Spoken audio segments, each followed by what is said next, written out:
Hey, it's Sarah with Loaves and Dishes, and in today's video, I'm going to be showing you how to make this super simple and easy asparagus as a side dish.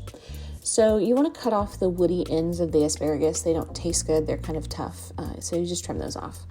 And then I like to add some cherry tomatoes to mine as well, so I'm just going to cut those in half and toss them on the pan with the asparagus. I add a little bit of olive oil, some salt and pepper, and don't be afraid to use more salt than you think you need because a lot of it is not going to stick to the asparagus. And then I added some garlic as well.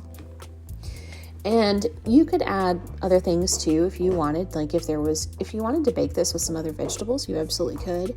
Different seasonings. You just want to bake it at 400 for 20 to 25 minutes, and that's it. If you want to see more, be sure to check out Loaves and Dishes, and thanks for watching.